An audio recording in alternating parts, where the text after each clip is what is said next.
अस्सलाम वालेकुम। मैं हूं आपकी सिस्टर आयशा और इस्तकबाल करती हूं आपका हमारे यूट्यूब चैनल उर्दू ज़बान में। आज हम पढ़ेंगे 9th क्लास का सबक नंबर 3 नादान दोस्त। उससे पहले हम इसके मुसन्निफ़ के बारे में पढ़ लेते हैं। तो इस सबक के मुसन्निफ़ हैं प्रेमचंद, जिनकी पैदाइश 1880 में हुई और इनकी वफ़ात 1936 में हुई।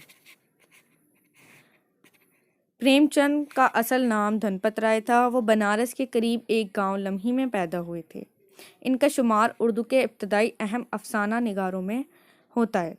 इनके अफसानों में ज़िंदगी के रूप अपने हकीकी मसाइल और किरदारों के साथ नज़र आते हैं।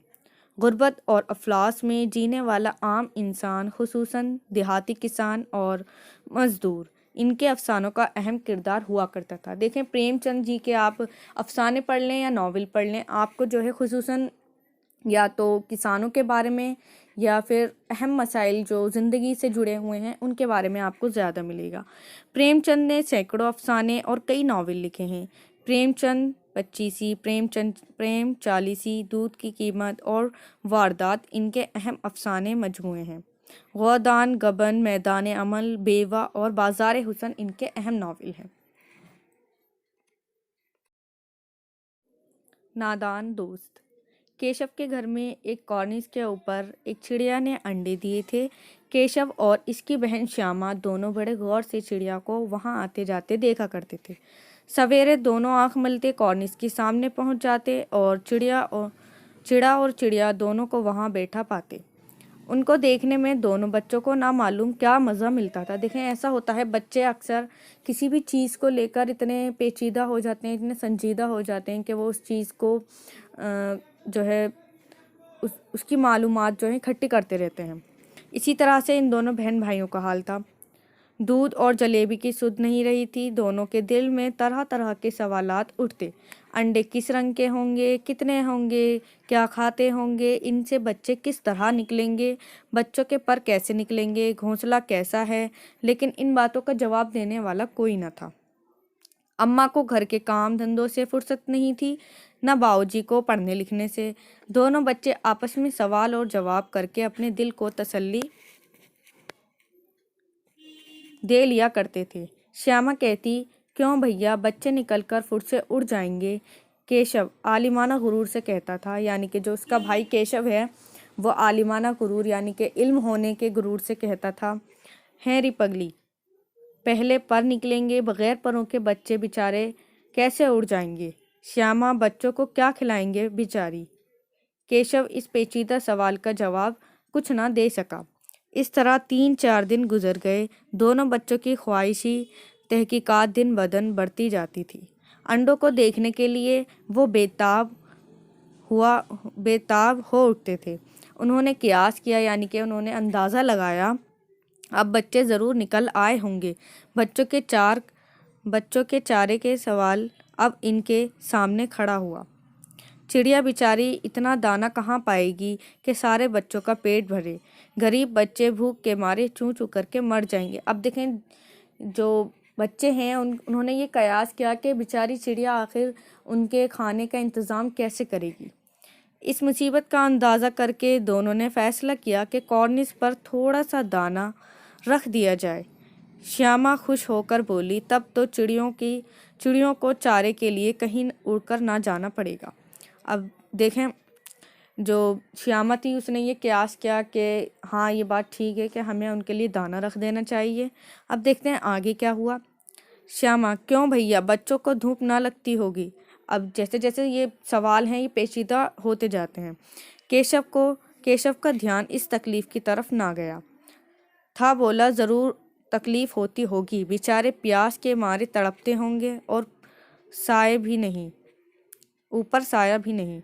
आखिर फैसला हुआ कि घोंसले के ऊपर कपड़े की छत बनानी चाहिए। पानी की प्याली और चावल रख देने की तजवीज़ मंजूर हो गई। यानी कि जो अब इनके सवालों के जो जवाब थे उनको मंजूरी मिल गई कि अब हमें चावल के दाने, पानी की प्याली और छत का इंतज़ाम करना पड़ेगा। दोनों बच्चे बड़े शौक से काम करने लगे। श्यामा आँख बचाकर मटके से चावल निकाल लाई। केशव ने पत्थर की प्याली का तेल चुपके से ज़मीन पर गिरा दिया और इसे खूब साफ करके इसमें पानी भरा। अब चांदनी के लिए यानी कि छाँव के लिए कपड़ा कहाँ से आए, फिर और बगैर छड़ियों के ठहरेगा कैसे। यानी कि अब जो कि छत बनानी है तो उन्हें कपड़ा चाहिए होगा और बिना छड़ी के जो है कपड़ा नहीं रुकेगा, ऊपर छड़ियाँ खड़ी कैसे होंगी। ये जो सवाल था केशव के मन में आया। केशव बड़ी देर तक इस उधेड़ बुन में रहा, यानी कि सोच विचार में लगा रहा। आखिर इसने ये मुश्किल भी हल कर ली। श्यामा से बोला, जाकर कूड़ा फेंकने वाली टोकरी उठा लाओ, अम्मा को मत दिखाना। देखें बच्चे जो हैं अपनी अम्मा से अब भी डर रहे हैं, लेकिन जो काम है उन्हें पूरा करना है। श्यामा दौड़कर टोकरी उठा लाई। केशव ने इसके सुराख में थोड़ा सा कागज ठूंस दिया और टोकरी एक टहनी से लटकाकर बोला, देखो ऐसे ही घोंसले पर इसके आड़ करूँगा तो कैसे धूप जाएगी। यानी कि अब जो केशव था उसने पूरी फैसिलिटीज़ जो हैं अंडों के लिए यानी कि घोंसले के लिए कर दी थी। श्यामा ने दिल में सोचा, भैया कैसे चालाक हैं। यानी देखें बहन भाई हैं, तो श्यामा चूँकि छोटी है तो वो ये कह रही है कि भाई कैसे चालाक हैं। गर्मी के दिन थे, बाबूजी दफ्तर गए हुए थे। माँ दोनों बच्चों को सुलाकर खुद सो गई थी, लेकिन दोनों बच्चों की आंखों में नींद कहाँ। देखें सीधी सी बात है, जब इतना काम जो है सरअंजाम देना है तो किसी को भी नींद नहीं आएगी। अम्मा जी को बहलाने के लिए दोनों दम रोके आंखें बंद किए मौके का इंतज़ार कर रहे थे। जो ही मालूम हुआ कि अम्मा जी अच्छी तरह सो गई हैं, दोनों चुपके से उठे और बहुत आहिस्ता दरवाजे की सटकनी खोलकर बाहर निकल आए। ऐसा होता है ना, बच्चे जो हैं बड़ी आहिस्ता से बाहर निकलते हैं कि अम्मा की नज़रों से बच जाएं। अंडों की हिफाजत की तैयारी होने लगी। केशव कमरे से जाकर एक स्टूल उठा लाया, लेकिन इसका काम ना चला तो नहाने की चौकी लाकर स्टूल के नीचे रखी और डरते डरते स्टूल पर चढ़ा, क्योंकि अब कॉर्निस की ऊंचाई ज़्यादा थी तो उस पर चढ़ने के लिए एक स्टूल और नहाने की चौकी का इंतज़ाम किया गया। श्यामा दोनों हाथों से स्टूल पकड़े हुए थी। स्टूल चारों टांगें बराबर ना होने की वजह से जिस तरफ ज़्यादा दबाव पाता था ज़रा सा हिल जाता था। इस वक्त केशव को किस कदर तकलीफ़ बर्दाश्त करनी पड़ती थी, ये इसका दिल ही जानता है। क्योंकि देखें जब ऊंचाई पर हम चढ़ते हैं तो हमारा दिल ज़रा दहल सा जाता है कि कहीं हम गिर न जाएं। वही जो डर था वो केशव के मन में भी था, ये इसी का दिल जानता है। दोनों हाथों से कॉर्निस पकड़ लेता था और श्यामा को दबी आवाज़ से डांटता, अच्छी तरह पकड़ो वरना उतर कर बहुत मारूंगा। ये जो भाई वाली धमकी थी ये हमेशा श्यामा को ये अभी तक दे रहा है, मगर बेचारी श्यामा का दिल तो ऊपर कॉर्निस पर था, क्योंकि वो भी एक बच्ची है, उसका ध्यान भी पूरा घोंसले की तरफ था। बार बार इसका ध्यान ऊपर चला जाता और हाथ ढीले पड़ जाते। केशव ने जूं ही कॉर्निस पर हाथ रखा, दोनों चिड़िया उड़ गई। केशव ने देखा कि कॉर्निस पर थोड़े से तिनके बिछे हुए हैं और इस पर 3 अंडे पड़े हुए हैं। जैसे घोंसले इसने दरख्त पर देखे थे वैसा कोई घोंसला नहीं है। देखें ऐसा होता है, हम पिक्चर्स में अक्सर देखते हैं जो घोंसला है वो पेड़ पर रखा हुआ है, मगर असल ज़िंदगी में जो घोंसला इस तरह नहीं होता। श्यामा ने नीचे से पूछा, बच्चे हैं भैया? यानी उसने सवाल किया कि बच्चे हैं? केशव, 3 अंडे हैं, बच्चे अभी तक नहीं निकले। श्यामा, ज़रा हमें दिखाओ भैया कितने बड़े हैं। केशव, दिखा दूंगा, पहले ज़रा छड़ी लेकर आ। यानी कि उसने पहले उससे अपना काम निकलवाया कि पहले तुम छड़ी लेकर आओ, नीचे बिछा दूं। बेचारे अंडे तिनकों पर पड़े हैं। श्यामा दौड़कर अपनी पुरानी धोती फाड़कर एक टुकड़ा लाई। केशव ने झुककर कपड़ा जो है वो ले लिया और इसे तय करके गद्दी बनाई। यानी कि अंडों के लिए जो है सरफेस तैयार किया गया। इसे तिनकों पर बिछाकर तय करके तीनों अंडे इस पर रख दिए। श्यामा ने फिर कहा, हमको भी दिखा दो भैया। यानी कि उसने फिर अपने भाई से जो है रिक्वेस्ट की कि मुझे भी दिखा दो। केशव, दिखा दूंगा, पहले ज़रा वो टोकरी तो दे और ऊपर साया तो कर दूं। यानी कि उसने कहा कि मतलब गद्दी तो सरफेस जो है तैयार हो गया है, लेकिन उसके ऊपर जो छत है वो भी बनानी है, यानी कि उसके छाँव के लिए जो फैसिलिटीज़ है उनको देनी है। श्यामा ने टोकरी नीचे से थमा दी और बोली, अब तुम उतर जाओ, मैं भी देखूंगी। केशव ने टोकरी को एक टहनी से लगाकर कहा, जा दाना, और पानी की प्याली लेकर आ। मैं उतर आऊँगा तो तुझे भी दिखा दूंगा। यानी कि बड़े भाई होने के नाते उसने ये कहा कि पहले तू दाना लेकर आ, उसके बाद मैं तुझे दिखा दूंगा। श्यामा प्याली और चावल भी ले आई। केशव ने टोकरी के नीचे दोनों चीजें रख दी और आहिस्ता से उतर आया। श्यामा ने गिड़गिड़ाकर कहा, अब हमको भी चढ़ा दो भैया। केशव तो गिर पड़े केशव तू गिर पड़ेगी। श्यामा ना गिरूंगी भैया, तुम नीचे से पकड़े रहना। केशव कहीं तो गिर पड़ी तो अम्मा जी मेरी चटनी कर डालेंगी। यानी कि उसने अपनी अम्मा के डर से कहा कि अगर तुम गिर गई तो अम्मा मेरी चटनी बना देंगी, कहेगी कि तूने ही चढ़ाया था। क्या करेगी देखकर। अब अंडे बड़े आराम से हैं, जब बच्चे निकलेंगे तो इनको पालेंगे। दोनों परिंदे बार बार कॉर्निस पर आते थे और बगैर बैठे ही उड़ जाते थे। केशव ने सोचा हम लोगों के डर से ये नहीं बैठते। स्टूल उठाकर कमरे में आया, चौकी जहाँ की थी वहीं रख दी।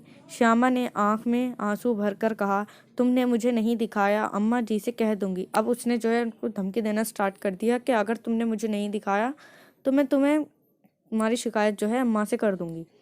केशव, अम्मा जी से कह देगी तो बहुत मारूंगा। कह देता हूँ। श्यामा, तो तुमने मुझे दिखाया क्यों नहीं। केशव, अगर गिर पड़ती तो 4 सिर ना होते। श्यामा, हो जाते तो हो जाते, देख लेना मैं कह दूंगी। इतने में कोठरी का दरवाज़ा खुला और माँ ने धूप से आंखों को बचाते हुए कहा, तुम दोनों बाहर कब निकल आए। मैंने कहा था दोपहर को ना निकलना। किसने ये किवाड़ खोला। किवाड़ केशव ने खोला था, लेकिन श्यामा ने माँ से बात नहीं कही। इसे खौफ हुआ कि भैया पिट जाएंगे। केशव दिल में कांप रहा था कि कहीं श्यामा कह ना दे अंडे ना दिखाए थे। इस वजह से अब मैं श्यामा पर एतबार ना था। यानी कि अब जो है केशव को श्यामा पर एतबार नहीं था, भरोसा नहीं था, क्योंकि उसने उसे अंडे नहीं दिखाए थे। श्यामा सिर्फ मोहब्बत के मारे चुप थी, या इसका कसूर में हिस्सेदार होने की वजह से इसका फैसला नहीं किया जा सकता। शायद दोनों ही बातें थीं। यानी कि एक तो ये कि वो अंडों की जो छत बनाई गई थी या उस पर जो गद्दी लगाई गई थी उसमें हिस्सेदार थी, और दूसरी वजह ये भी हो सकती है कि उसने उस चीज़ को देखा भी नहीं। माँ ने दोनों को डांट डपट कर फिर से कमरे में बंद कर दिया और आहिस्ता आहिस्ता इन्होंने पंखा झलने लगी। अभी सिर्फ 2 बजे थे, बाहर तेज़ लू चल रही थी। अब दोनों को नींद आ गई। देखें, गर्मियों के मौसम में ऐसा होता है, जो हवा है वो लू की तरह होती है, यानी जो नुकसानदायक होती है। 4 बजे यकायक श्यामा की आंख खुली। यानी कि 4 बजे अचानक से जो है श्यामा की आंखें खुली। किवाड़ खुले हुए थे। वो दौड़ती हुई कॉर्निस के पास आई, ऊपर की तरफ ताकने लगी। टोकरी का पता ना लगा था। इत्तफाकन इसकी निगाह जो है नीचे की ओर पड़ी और वो उल्टे पांव दौड़ती हुई कमरे में जाकर जोर से बोली, भैया अंडे तो नीचे पड़े हैं और बच्चे उड़ गए। केशव, इतना सुनते ही जो केशव है घबराकर उठा और दौड़ता हुआ बाहर आया। देखता है कि तीनों अंडे नीचे टूटे पड़े हैं। पानी की प्याली भी एक तरफ टूटी पड़ी है। इसके चेहरे का रंग उड़ गया। सीधी सी बात है, अगर इतनी मेहनत करने के बाद कोई इंसान ये देखे कि उसकी मेहनत पर पानी फिर गया है तो उसके चेहरे का रंग उड़ ही जाएगा। सहमी हुई आंखों से ज़मीन की तरफ देखने लगा। श्यामा ने पूछा, बच्चे कहाँ उड़ गए भैया। केशव ने अफसोसनाक लहजे में कहा, अंडे तो फूट गए। श्यामा, और बच्चे कहाँ गए। केशव, तेरे सर में देखती नहीं है, अंडों से उजला उजला पानी निकल आया है। वही तो 2-4 दिन में बच्चे बन जाते। माँ ने सुई हाथ में ले हुए पूछा, तुम दोनों वहाँ धूप में क्या कर रहे हो। यानी कि उनकी माँ जो है फिर से आई और उन्होंने फिर से सवाल किया कि तुम दोनों यहाँ क्या कर रहे हो। श्यामा ने कहा, अम्मा जी, चिड़िया के अंडे पड़े हैं। माँ ने आकर टूटे हुए अंडों को देखा और गुस्से से बोली, तुम लोगों ने अंडों को छुआ होगा। अब देखें, यहाँ आपको गौर करने की बात है, अम्मा का जो रिएक्शन था, तुम लोगों ने अंडों को छुआ होगा। अब तो श्यामा को भैया पर ज़रा तरस नहीं आया। इसी ने शायद अंडों को इस तरह रख दिया कि वो नीचे गिर पड़े, क्योंकि श्यामा के मन में अब ये सवाल आया शायद भैया ने जो अंडों को रखा था शायद सही नहीं रखा, चूँकि वो गिर गए। इसकी सज़ा इन्हें मिलनी चाहिए। इन्होंने अंडों को छेड़ा था अम्मा जी। अब जो बहन भाइयों के बीच बात तय हुई थी कि कोई भी अम्मा से नहीं कहेगा, यहाँ श्यामा ने सारी बातें जो हैं अम्मा के सामने उगल दी। अब आगे देखें। माँ ने केशव से पूछा, क्यों रे केशव, भीगी बिल्ली बना खड़ा है, तू वहाँ पहुँचा कैसे? अब माँ ने सवाल किया है। श्यामा चौकी पर स्टूल रखकर चढ़े थे अम्मा जी। अब इन्होंने श्यामा जो है अब यहाँ इसकी पॉल पिट्टी खोलने में लगी हुई है। केशव तू इसको थामे नहीं खड़ी थी। अब जो है केशव ने श्यामा को कहा है कि तुम भी इसकी हिस्सेदार थी, तुमने भी इसको पकड़ा हुआ था। अब आगे देखें। श्यामा तुम ही ने तो कहा था। माँ तो इतना बड़ा हो गया है, तुझे नहीं मालूम, छूने से चिड़िया के अंडे गंदे हो जाते हैं। देखें, किसी भी परिंदे के अंडे को अगर हम छूते हैं तो वो ये कहा जाता है कि अंडे गंदे हो जाते हैं। चिड़िया फिर उन पर बैठती नहीं है, ना ही उन्हें सहती है। श्यामा ने डरते डरते पूछा, तो क्या चिड़िया ने अंडे गिराए हैं अम्मा जी? माँ और क्या करती? केशव के सर इसका पाप लगेगा। हाँ हाँ, 3 जाने ले ली दुष्ट ने। अब जो अम्मा जी हैं वो केशव से कह रही हैं कि इन 3 अंडों का पाप जो है तेरे सर पर चढ़ेगा, क्योंकि तूने 3 जाने ली हैं। केशव रोनी सूरत बनाकर बोला, मैंने तो सिर्फ अंडों को गद्दी पर रख दिया था अम्मा। माँ को हंसी आ गई, मगर केशव को कई दिन तक अपनी गलती का अफसोस रहा। अंडों की हिफाजत करने के जाम में इसने इनका सत्यानाश कर डाला। देखें, अंडों को सही रखने के चक्कर में उसने उसका सत्यानाश कर दिया। इसको याद करके कभी कभी वो रो पड़ता है। दोनों चिड़िया फिर वहाँ ना दिखाई दी। देखें तो यहाँ जो नाम था इस स्टोरी का, इस सबक का, नादान दोस्त, वो यही था कि केशव ने लास्ट में बहुत मेहनत की कि अंडों को सही से रखा जाए, लेकिन नादान की दोस्ती काम न कर सकी और उन अंडों का सत्यानाश हो गया। अब इसके अल्फाज मायने देख लेते हैं। आलिमाना गुरूर यानी कि बड़बोलापन या जानकारी होने का घमंड, पेचीदा, उलझा हुआ या मुश्किल, ख्वाहिश, तलब या चाहत, तहकीकात, छानबीन करना या जानना, मालूम करना, कयास जैसा मैंने आपको बताया था, अंदाज़ा लगाना, बेताब, बेचैनी या बेचैन होना, तजवीज़, मशवरा, उधेड़-बुन, सोच विचार करना या सोचना, एतबार, भरोसा, इत्तफाकन, अचानक, अफसोसनाक, दुख भरा यानी कि जब हमें किसी चीज़ के बिगड़ने का अफसोस होता है, उस चीज़ के बारे में हम सोचकर दुख करते हैं, उसे अफसोस कहते हैं। अफसोसनाक, दुष्ट यानी कि बेरहम, जाम यानी गुरूर। गौर कीजिए, गौर करने की बात में देख लेते हैं। कोई भी काम करने से पहले खूब सोच समझ लेना चाहिए। सही बात है, किसी भी काम को करने से पहले हमें उस काम के बारे में जानकारी होनी चाहिए, मुकम्मल उसका जो इल्म होना चाहिए। दोस्ती समझदारी के साथ करनी चाहिए। बिल्कुल सही बात है। दोस्ती करने के लिए देखें, दोस्त होने का या दोस्ती करने का एक उसूल होता है। चूँकि नादान दोस्त हमने सबक पढ़ा है, तो यहाँ जो केशव और श्यामा की जो दोस्ती थी चिड़िया के अंडों के लिए, वो कहीं ना कहीं उनके लिए नुकसानदेह थी और उन्हें उसका हर्जाना भरना पड़ा, अंडे फूट गए। सोचें और बताएं। घोंसला देखकर बच्चों के दिल में क्या ख्वाहिश पैदा हुई? हमने पढ़ा है, देखें, घोंसला जो है देखकर बच्चों के दिल में ये ख्वाहिश पैदा हुई कि इसमें से बच्चे किस तरह निकलेंगे और किस तरह उड़ेंगे, कैसे होंगे, ये सब जो सवाल थे वो बच्चों के मन में पैदा हुए। दूसरा सवाल है, घोंसले तक पहुंचने की केशव ने क्या तरकीब की? तो हमें पता है केशव ने पहले स्टूल लिया, उसके ऊपर नहाने की चौकी रखी, उसके बाद श्यामा ने उसको कस के पकड़ा और केशव फिर उस पर चढ़ाई, तो ये तरकीब की गई थी। क्वेश्चन नंबर 3, श्यामा को अपने भाई केशव पर तरस क्यों नहीं आया? चूँकि अंडे फूट चुके थे और श्यामा उन्हें घोंसले में रखा नहीं देख पाई, और इस वक्त जो है श्यामा को अपने भाई केशव पर ज़रा भी तरस नहीं आया। क्वेश्चन नंबर 4, परिंदों के अंडों को क्यों नहीं छूना चाहिए? बिल्कुल अहम या मैं ये कहूँ इम्पॉर्टेंट सवाल जो आपके एग्ज़ाम में आ सकता है। वो क्वेश्चन नंबर 4 है, परिंदों के अंडों को क्यों नहीं छूना चाहिए? तो इसका सवाल जवाब ये है कि परिंदों के अंडे छूने से उनके अंडे खराब हो जाते हैं, या हम ये कहें कि गंदे हो जाते हैं, जिससे जो है परिंदे उन पर दोबारा बैठते नहीं हैं। 5वां सवाल, घोंसले से ज़मीन पर अंडे किसने गिरा दिए और क्यों? क्योंकि अंडे गंदे हो चुके थे और चिड़िया ने उन्हें गिरा दिया था ज़मीन पर। तो ये आपका जवाब हो गया। अब देखते हैं सेकंड क्वेश्चन, नीचे लिखे हुए लफ्ज़ों से जुमले बनाए। तो आपको यहाँ जुमले बनाने हैं। उधेड़ बुन, अंदाज़ा, बर्दाश्त, यकायक, सत्यानाश, इनसे आपको जुमले बनाने हैं। आगे चलते हैं। नीचे लिखे हुए लफ्ज़ों की मदद से खाली जगहों को भरें। तो पहला है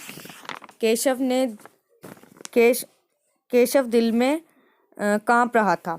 और दूसरा है टूटी, यानी कि पानी की प्याली भी एक तरफ टूटी पड़ी थी। तीसरा, केशव के सर इसका पाप पड़ेगा।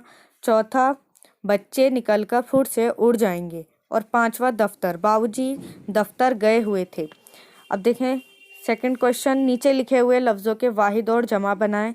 तो सवालात का जो वाहिद है वो होगा सवाल, मौका यानी मौके, तकलीफ़ तकलीफ़ें, ख्वाहिश ख्वाहिशात, परिंदे परिंदा, चीज़ और चीज़ें। कवायद देख लीजिए।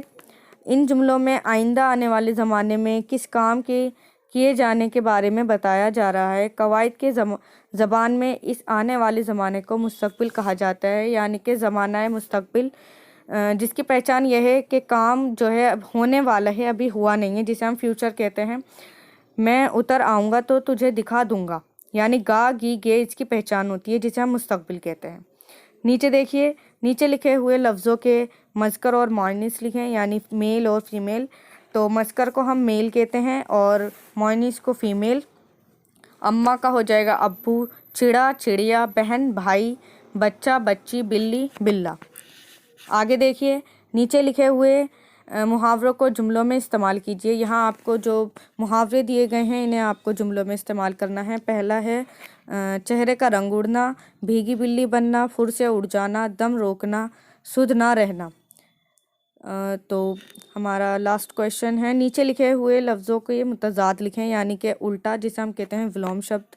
धूप का हो जाएगा छाँव, तकलीफ़ का हो जाएगा सुकून, और सज़ा का हो जाएगा इनाम, पाप का हो जाएगा पुण्य लिख सकते हैं आप, या सवाब लिख सकते हैं। जवाब का हो जाएगा सवाल। किसने किससे क्या कहा, ज़रा हमें भी दिखाओ भैया कितने बड़े हैं। तो ये जो बात थी, ये जो सेंटेंस था, ये श्यामा ने बोला था। सेकंड है ना जा दाना और पानी लेकर आ, ये बोला था केशव ने। तुम लोगों ने अंडों को छुआ होगा, और ये बोला था अम्मा ने। तो अमली काम है ज़माना मुस्तकबिल के 5 जुमले लिखने हैं आपने। तो अमली काम आप कर लीजिएगा। तो यहाँ हमारे सबक का जो है सबक हमारा पूरा हुआ।